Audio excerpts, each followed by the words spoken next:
So we got some people rolling in. Okay. I'll wait for everybody else to get here. Hey, it always seems like it'll be DLM Patrick today, but oh well. People are coming in or they're not. Let's see here.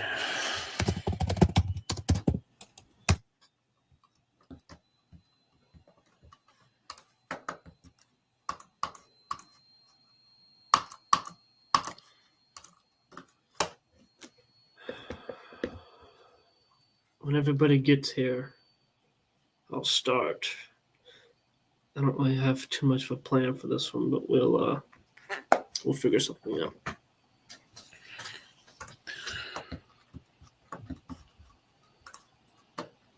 Try something out.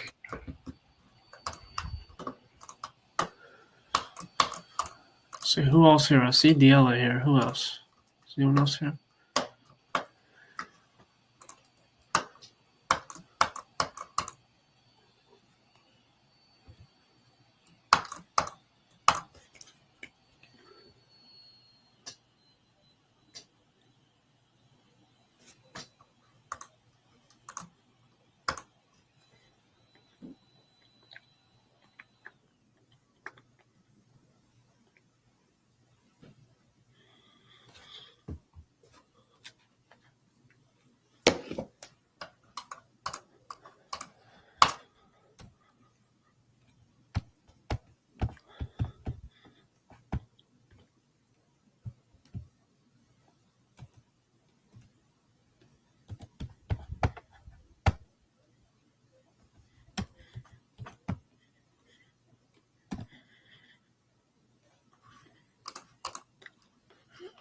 Alright, Patrick's here too. So, what we'll try to do, I suppose, is maybe some more people will come. Yeah, whatever you count you can use, that's fine. What we'll try to do is go over some more baseball IQ, okay? Because this is stuff that we don't really talk about, all right? And if Evan said he might be on, that'd be cool if he got on.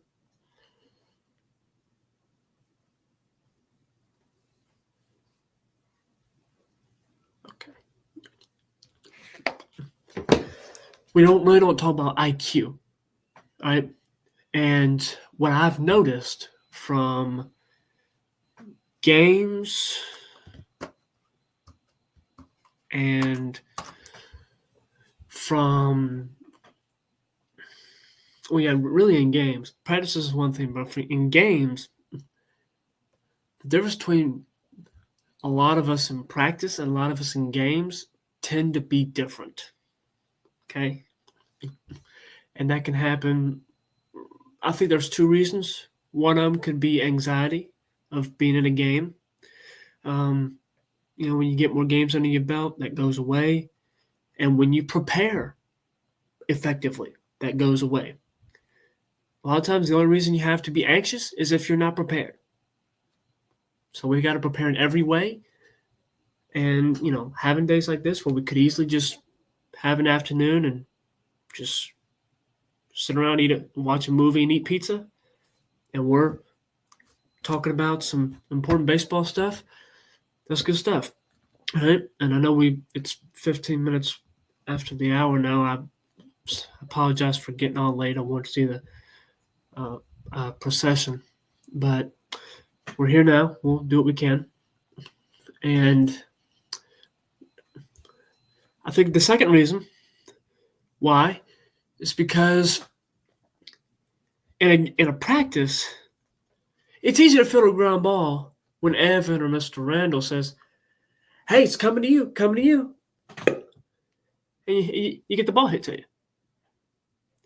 But when you're in a game and the hitter hits the ball and you have no warning, the ball just comes to you and you have to field it,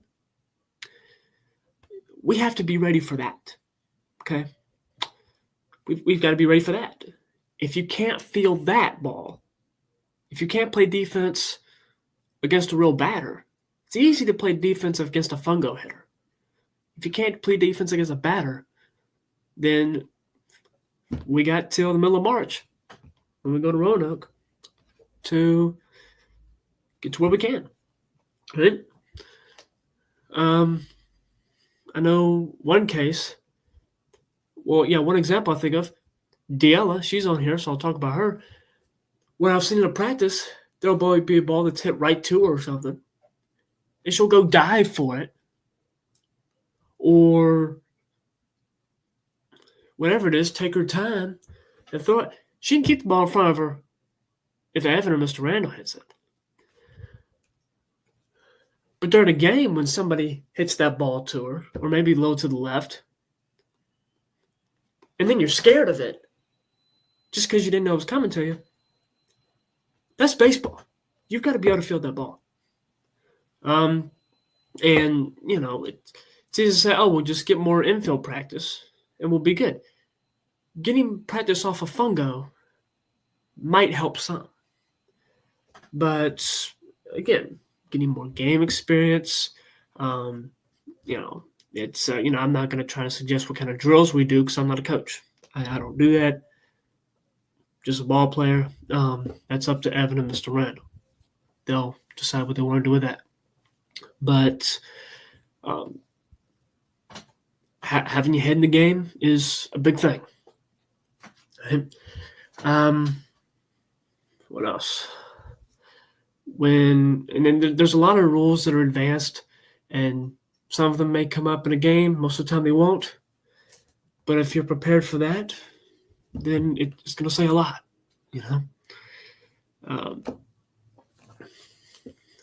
because I'd venture to say most ABO teams don't know all the rules. Most ABO players don't know all the rules, right? Again, you're looking at somebody not just once, but twice. Got diplomas from the premier umpire school in the world. I know something about it. All right? So, now, that doesn't mean I want to spend all day answering questions and stuff, but, when I'm telling you something, it's because I feel like it's something that can benefit you. And so being able to know the game, be able to play the game of baseball. Practicing is one thing, playing is another. You've got to be able to play it. And that's how you're going to do well in games. So, I'm wondering if I can pull up a video of IQ.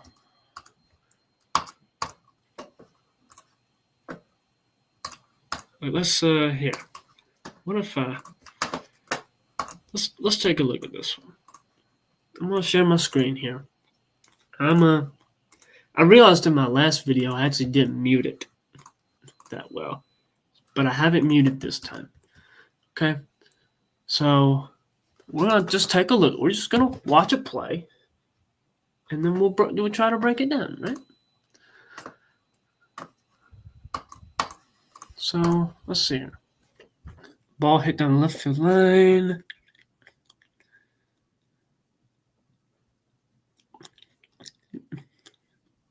Okay.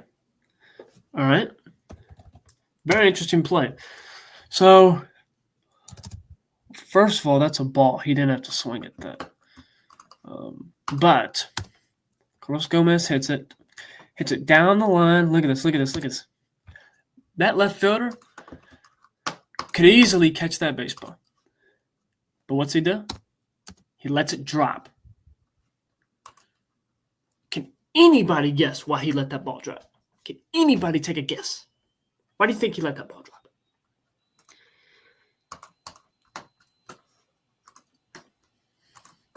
Just take a guess.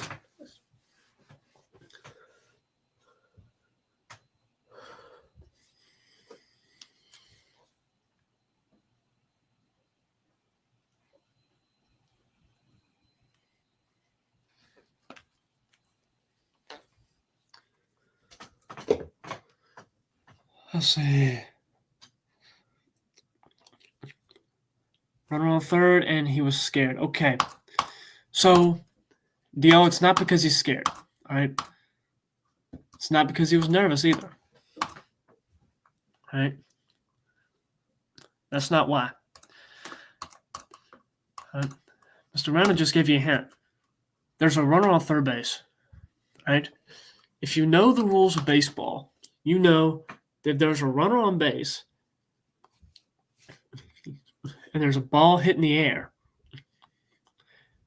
The runner is, I want to be careful how I put this because I don't want to go against the rules. I'll just kind of put it simply. The runner needs to wait until a fielder catches the ball before he can advance a base. If he tries to advance beforehand and the fielder catches it, he can try to throw back to the base and get him out if he doesn't get back in time. But if you wait till the fielder catches the ball, and you can do what they call tagging up, you can stand on the base, wait for the fielder to catch the ball, and then try for the next base. Right?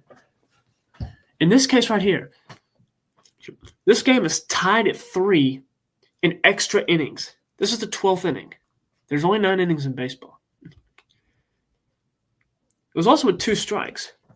So if you let it drop, and you let it drop and it goes into foul territory here, which he knew, I'm going to let it drop because it's going to be on the foul side of the line.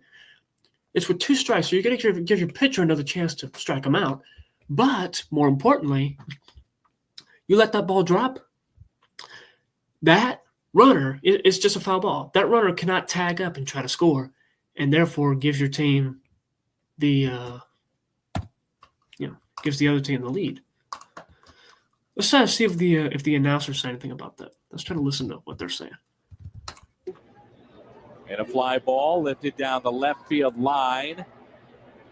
That's a smart play as Holiday lets it drop. Real smart play.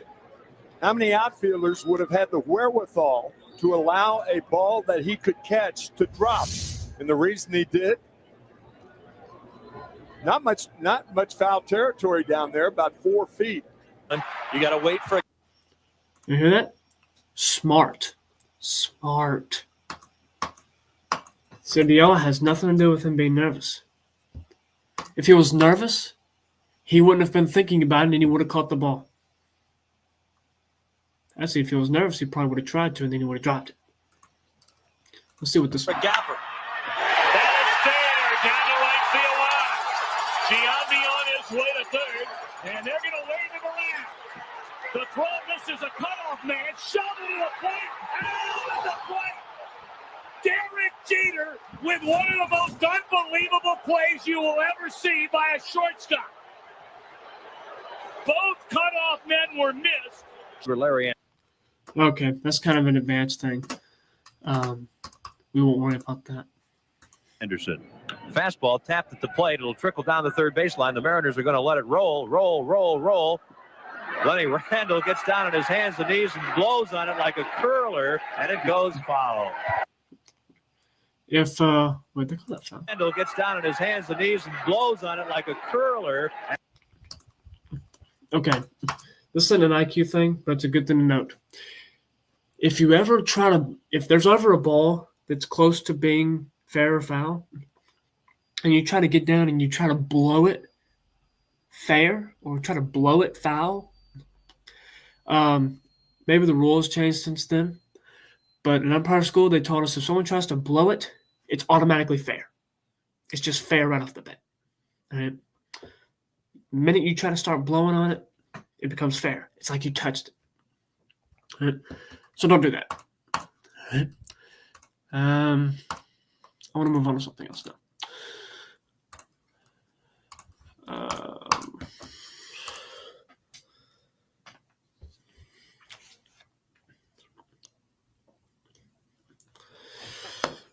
What else can I do? What else can we do?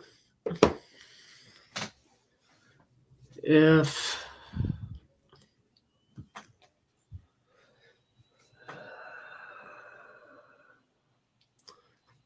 Spain call. All right. I'm trying to think what else. it's in also, it's in these times before games when it's this off season. We got to take advantage of this. I know it's cold outside. That's how it is. It's cold in January. We're not an ABO team that has a lot of experience. We're a fairly new one. Last year was just our second year of playing games, right? And I'm hoping that this year we'll have more games throughout the entirety of the year, because even in 2023 we only started really playing in July, and then last year there were so many cancellations. This year we got to make every effort to make every game and every practice. The 70% threshold to attend the national event, it started over. Just because you qualified last year, it makes no difference. You got to attend 70%. If you want to make it easier for you, keep a log every time there's a team event and every time you attend. And if you don't attend, mark down the event, but then don't mark down that you showed up, right? If you feel like it might come close. Now, for a lot of people, they don't have to worry about that. They're not going to come close. You're easily going to reach your 70%. But you can still do that if you want to.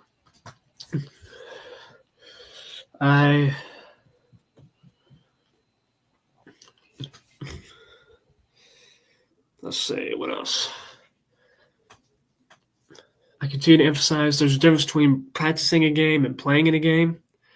I remember in batting practice one time when we were on the big field. It might have been Robert who was hitting, and Patrick was playing second base. Yeah, because I was in right field, so Robert was hitting. And,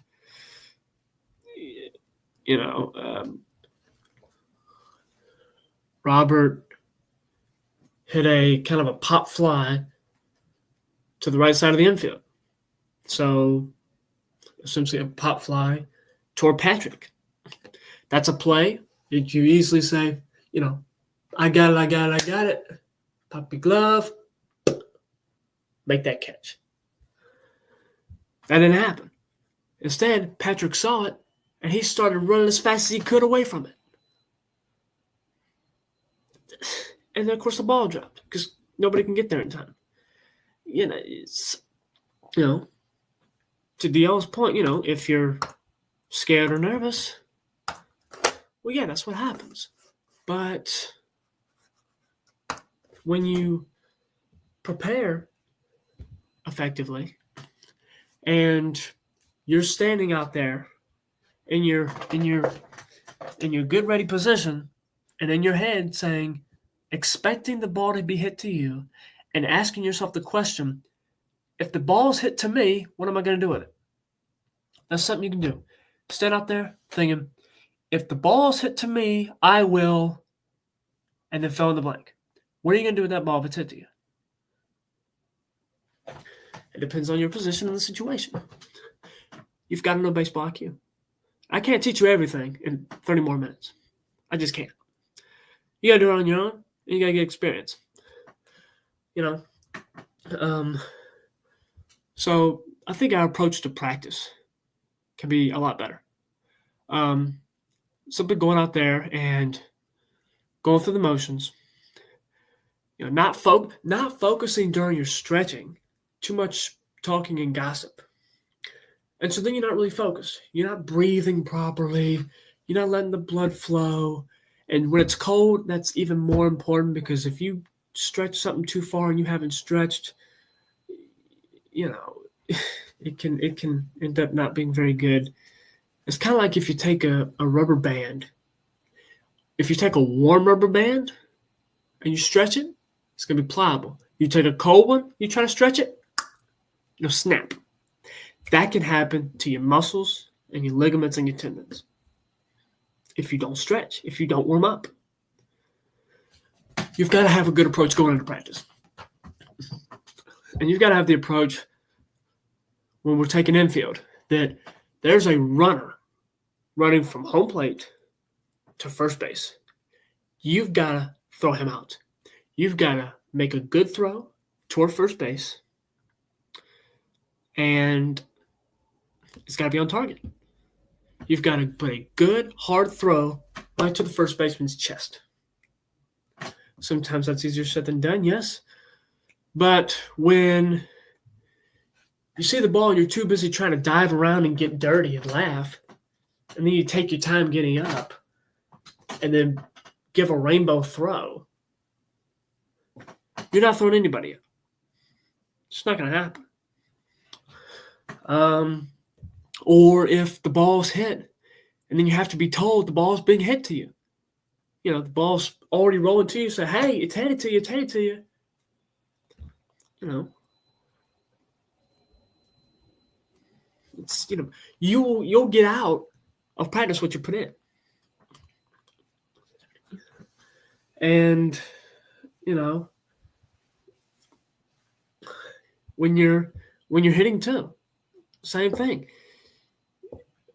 When you go up there in the box, ready to hit the ball, saying, this ball is going to be in a place that I can hit it, and I'm going to swing and I'm going to hit it. I'm going to put a good short swing on the ball. A good short swing. I see too many people try to get too big with their swing. What do I mean by that? Let's see if I can illustrate this. You know y'all are allowed to comment too. Y'all are allowed to talk to me. How do you use a shorter bat? A good short swing, right? So you're thinking, this ball's going to be somewhere where I can hit it. I'm going to hit it. See my arms? See my arms? There's almost a straight line with my forearm and the bat. I'm waiting on it. I'm letting the ball get to me, not going to meet it. Whether it be Diella or Matt or whoever. Y'all are too busy trying to come out here. You're trying to go meet the ball, let the ball meet you, and then hit it. Okay? You don't hit on your front leg.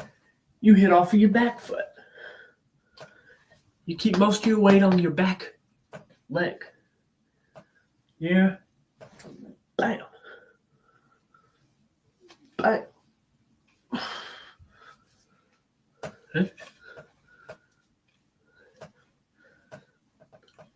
But as far as the approach goes, if you're here and you're saying, this ball's going to be somewhere I can hit it, and then I'm going to crush it, which is what I do, your chances of doing just that go up. But if you go up there thinking, oh, I want this thing to be over, please don't hit me, please don't hit me, you have no chance. You have no chance. You know? Or if you're thinking, you know, if you're too anxious up there, if you're too nervous up there, then you're going to tense up and you're not going to be able to swing as fast, because for you to swing, first you have to loosen your muscles up and then hit. Rather than if you're loose, all you have to do, swing. Okay. Something else. Everybody wants to hit the ball hard. Everybody wants to hit a home run. I'll tell you all a trick right here. All right?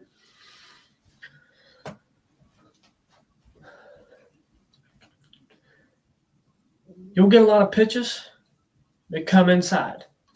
They're on the inside part of the plate, but they are hittable pitches. Right? So, what do most people do? What do you think? Take a guess again. What do you think most people do when they see a pitch that's on the inside part of the strike zone, what do? What do? They're here, they see a ball, it's coming right around here or so. What do?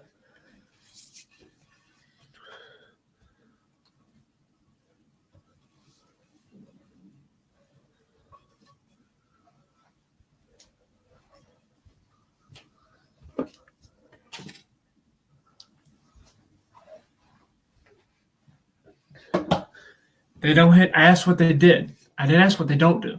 I asked, what do? There's a pitch inside. What do they do? Not what they don't do.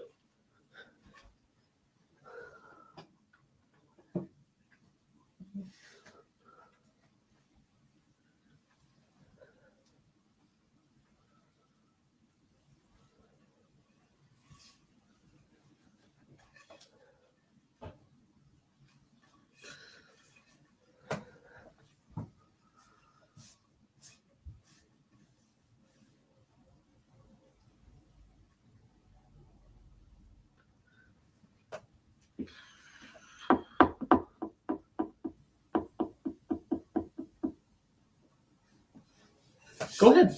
What do they do? If there's an inside pitch,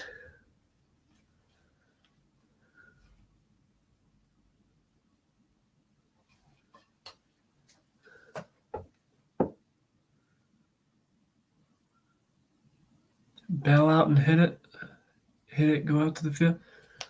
No. What do? They back out of the way. They're scared. I see Justin Murphy do it all the time. I see him do it all the time. What are you scared of? These are ABO baseballs. These are not real baseballs. They ain't gonna hurt you. And if you do get hurt, or if you do get hit, you get to go to first base. What are you getting out of the way for? Most get jammed. In a lot of leagues, people get jammed. In ABO, players don't typically like to hit the inside pitch. Believe me, I've seen it. I typically get out of the way. However, the appropriate approach to hitting an inside pitch is you see it come in, you see it's going to be an inside pitch, you get ready sooner, and you put a good swing on the ball sooner. And what does that allow you to do? It allows you to hit the ball with the sweet spot of the bat. It's going to be a little out in front of you, but that's okay. And those are the balls that leave the yard. Those are the home runs. You can hit home runs off of other pitches too. But you get out in front of it, put a good swing on it. There have been plenty of times where I've been feeling good during our practice, and it's because I've seen that inside pitch and I've allowed myself to get out in front of it and put it into play. The all is so true. It is true.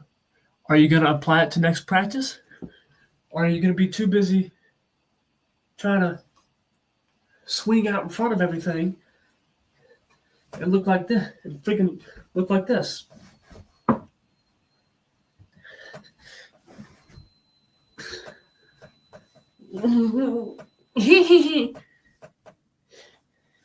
Oh.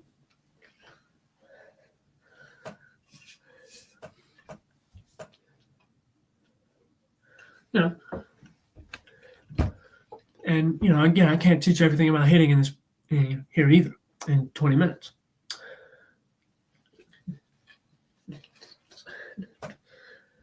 And then again, I'll continue to emphasize to Patrick, staying in your legs, right? You can't really see my knees right now, but yeah, there's a difference between standing upright and spreading your feet out and having some bend. Right? See? And you can see from the side. You some bent, It doesn't look awkward. It doesn't look forced. In fact, it looks pretty natural. What's up, Ivan? Looks pretty natural, right? Now, Patrick, I know you'll probably take some time to need to learn this because you do look a little awkward right now, but that's okay. You'll get it. Yeah, Ivan, I'm just hosting a virtual practice for an Auburn baseball team that I'm with. But you can listen in, though, if you want to. What else?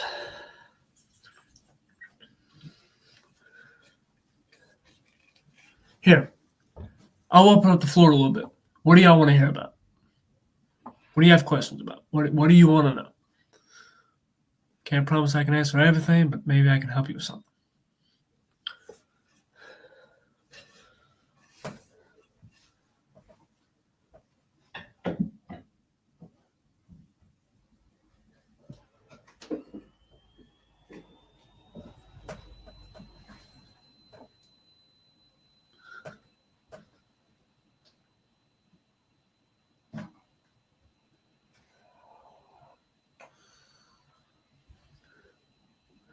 Sliding.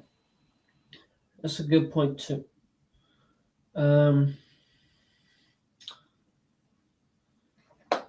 Okay. So, I don't know how much y'all were paying attention when we were in Auburn last year, that Auburn game. Good. I don't know how much y'all watching, but I slid head first that game. Y'all didn't see me slide feet first, I don't think. But I slid head first in the third base. But again, I didn't slide because I wanted to look cool. I slid because I felt like I needed to. As I was running, I felt like, okay, it looked like the third baseman was getting ready to catch the ball from the cutoff man. So I felt like, okay, I need to go in sliding so I can get in here safely. That ended up not happening, but that's okay. It'll happen sometimes. I did slide feet first into home, okay? I don't know if any of y'all saw that, if you saw how I slid. But maybe I can be resourceful a little bit. I don't know how much this will help. But okay, so you get ready, you're running, you're sliding. Essentially, I want you to practice this on the floor when you can. You can even do it now if you want. All right? Go ahead and extend out both your legs right here. Okay? And then you pick a leg. Doesn't really matter which one. Righties will tend to have their right leg out.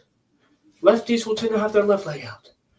I'm a little opposite. I'm a right-handed guy, but I usually put my left leg out. But make a 4. All right? See here? There's the 4 shape right there. All right? Make a 4. This is what your legs should look like when you're sliding. And then you're also going to have your hands up. Have your hands up.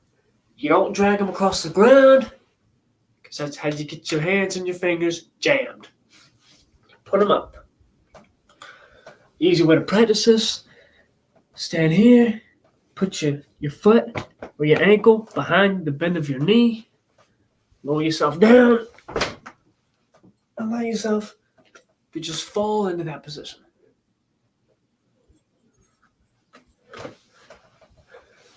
But what you'll do over time, and it would also be good if you're able to practice this, just practice sliding outside too.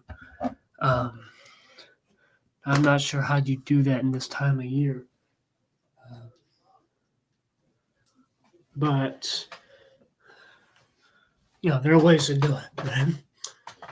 But you'll get to the point, you'll be running, and you'll you won't exactly jump up and land, but you'll shift your momentum from going kind of head first while you're running to feet first, and it'll be natural. You'll slide in.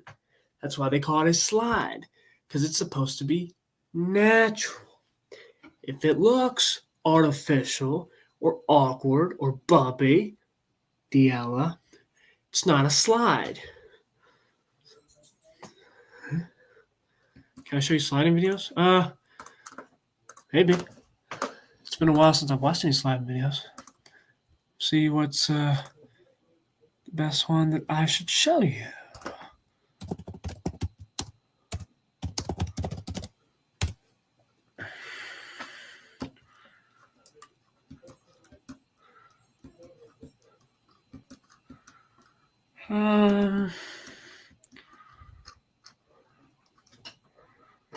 Let me see here.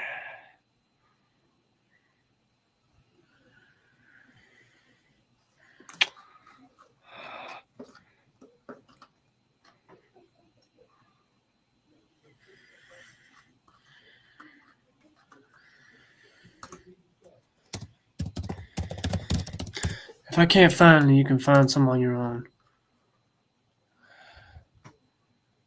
But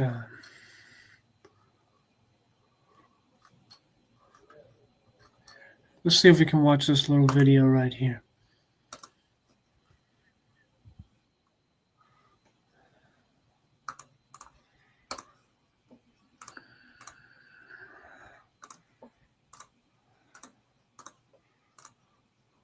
Okay, let's just listen in.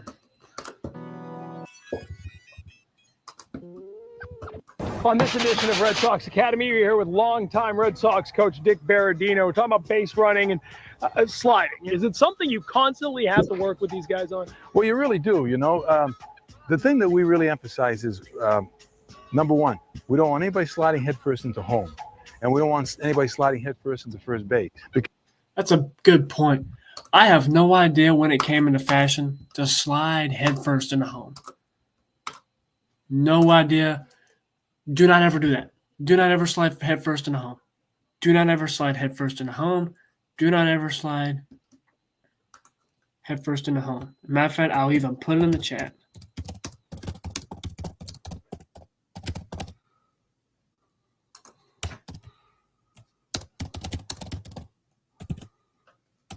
Yeah. Do not ever slide headfirst into home. Let's keep going. Because there's too much of a chance for injury, okay? But you can slide into second base a lot of times because you can use the outside of the bag and avoid some tags. Pedroia is really good at sliding and moving his arm so he doesn't get tagged, all right? But we prefer a lot of times the regular slide, which is either a pop-up slide or a hook slide. If I'm doing a pop-up slide, what's going to happen is my left leg is going to come under this way and my right foot's going to come this way. So as I slide, okay, this way with my foot underneath, my left is hitting the bag and I'm popping up. So this is the position that my right leg should be. You see he's in that 4 position? Be with this here bag and I'm popping up. So this is the position that my right leg should be with this here and a pop-up slide. Okay, that's the right thing. All right, one thing that never ever is going to happen is you and me sliding. So we're going to bring Robbie in. You got that. You got that. All Coach right. Berardino is going to show you a thing or two about sliding. Okay, how you doing? Okay, all right. You understand a little bit about the hook slide? Yeah. Okay, all right. So what we'll have you do is you'll start maybe about halfway, okay? All right, and then I'll just pretend, okay, that I'm an infielder, okay? So you hook slide and use this outside, okay? And I'll tell you when to go? Yep. All right, good. Okay, you ready? Okay, go. So I'm the infielder, okay? Okay, that's good. That's good. See, your foot's over there, okay? Now you're good. None of that. You didn't go too far beyond the bag so that your foot came off and then you got tagged. All right, that was very good. That was very good. This time, just slide straight into the bag, okay? All right, and with your left leg underneath there, okay? All right, this is a slide feet first right into the bag. Go ahead, Robbie. Good, and popped right up. Hey, that's excellent. That's excellent, because what it does is, if the ball's a bad throw in right center field by the catcher, as you pop up, you're gone to third base, okay? An extra base could mean a run, win a ball game. Very good. Outstanding. Good job. Okay. I don't know how much I got out of that. But you know how I learned to slide at home? Or how I learned to slide? You want to know how I learned to slide? The way I learned to slide, I was playing the game one time, and I just tried it. I just did it. And I did it. That's how I learned. I'm not saying the same is going to work for you too. I think we could benefit from a sliding drill, but we would all have to bring baseball pants for that. Pants that were willing to get dirty, because we'd have to do it in the dirt. Well, I guess we could do it in the grass. It's not as good, but we could. DL, I know you and Patrick had a day where it was just y'all two at the field, and you say you gave him pointers on sliding. I got to be confident. I got to be perfectly honest. I'm not very confident in whatever you told him. I don't know what you told him, but I can already say I would like to hear what you told him, because something tells me it probably wouldn't be all the right stuff. But that's certainly something we can work on. But a better idea is to use practice and hit the ball hard enough to where you can get to whatever base you want to, and you don't have to slide. You can go in standing up, and you're good. Again, a slide should never be aesthetic. It should only be necessary. If you slide just to get your uniform dirty or just to look cool, you're doing it for the wrong reason. You slide because you have to get into the base. Right? So, again, the feet first slide, you can do that anywhere. Except, where's the one place you don't slide? Go ahead. Where's the one place you don't slide? I want to get y'all giving me feedback. Come on. What's the one place you don't slide?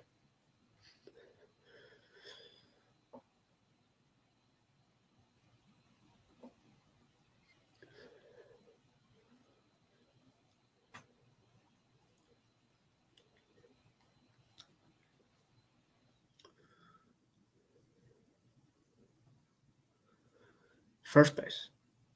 First base. Why? Who can remember? Why?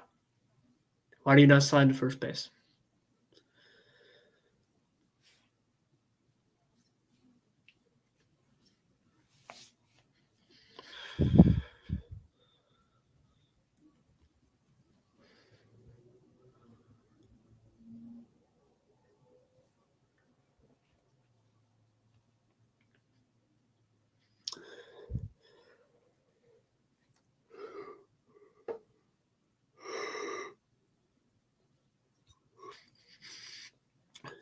It's going to slow you down. You're actually faster running through first base. Again, not to it. You don't run to first base and then just stop on the base. First base and, of course, home plate are the only two places where you can run through it. So home plate and first base, you run through it. Second base and third base, stop on the base. That's why that pop-up slide is important, so you can kind of stop. Don't worry about a pop-up slide if you don't want to. That's a little more advanced. If you can get the hang of it, great. But that'll be for a later time. Right? They were talking about that in that short little video we were just watching. You don't have to worry about a pop-up slide right now if you don't want to. Right? So I know, DL, this is probably ruining a lot of why you like to slide and stuff, but you just don't need to. You'll get your uniform torn. You'll get hurt. It'll slow you down, not just when you're running bases, but again, when you're fielding. If you slide unnecessarily, you have to pick the ball up, get back up, and then throw. You can just stay up, field the ball, throw it. We got a few more minutes left.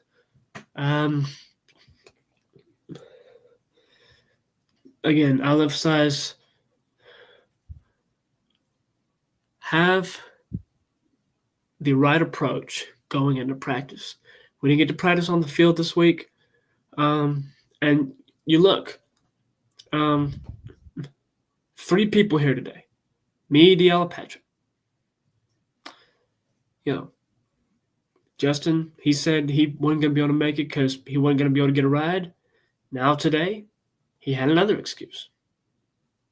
Robert didn't come. Matt was out with his family. You'll get out what you put into it. And we'll see as the season goes along who gets better, who doesn't. And it'll be not just because you show up, but it'll be what you do while you're there. Even today, did you watch this thinking, oh, this will just be fun. It'll be the closest thing we got to practice today, and we'll just have some fun, log off, and not think about it again?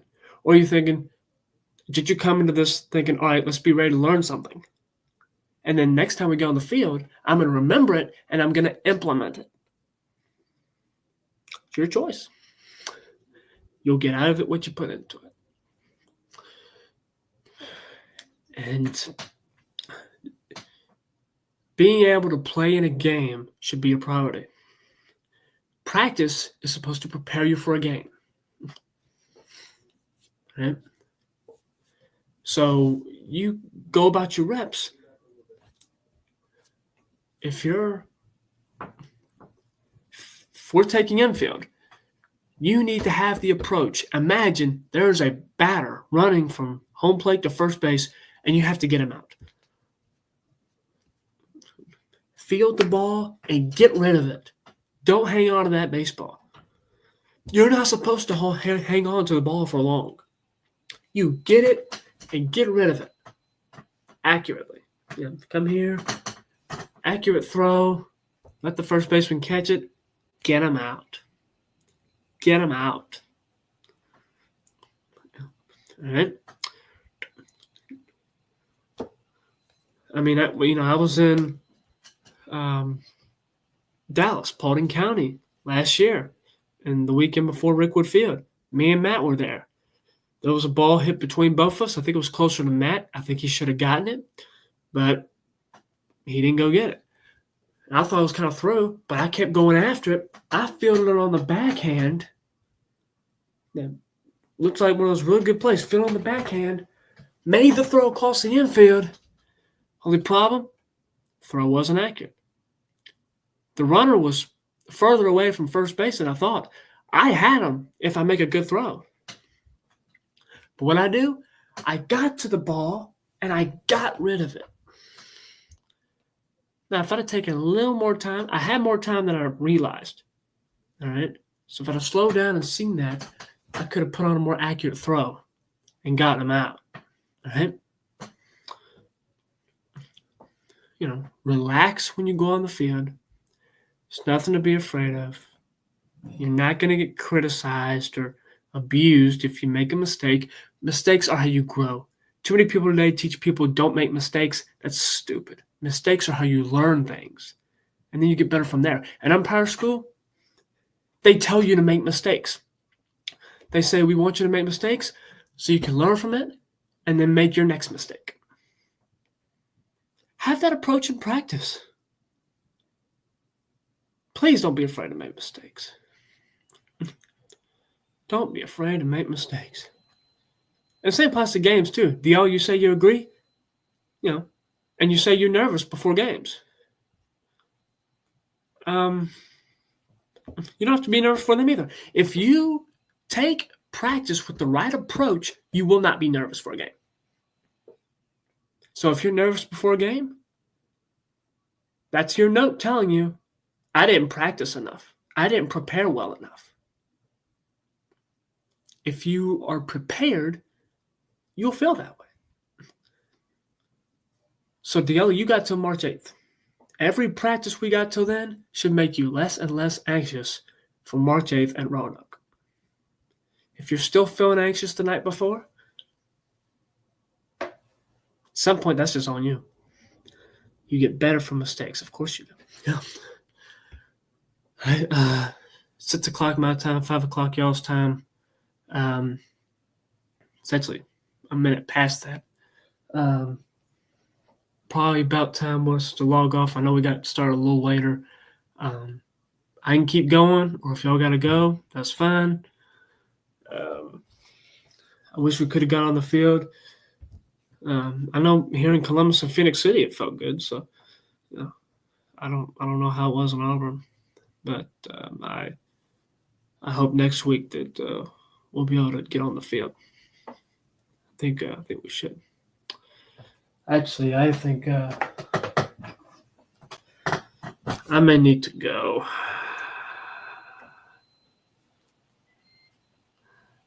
DL, you can stay. Here, I'll just I'm gonna go ahead and end this. But DL, you can text me. Yeah, just text me after we get done with this, and I'll talk to you. All right. So Deella, Patrick, Mr. Randa, appreciate y'all being here. And by the way, if you're doing that tally thing of keeping track of what practice, what team events that we have and that you attend, mark this one down. We had an event, and y'all two came. Y'all came, and so did I.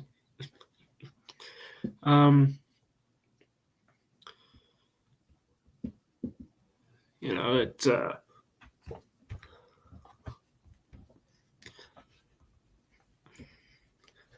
everybody else, we'll see how much better they get. Right? So I'm gonna end this. Of course, I appreciate it. Y'all both wrote the exact same thing. All right. I appreciate y'all. Hopefully I'll see y'all next Thursday. And y'all, if you want to talk, just feel free to text me and I'll talk to you. All right.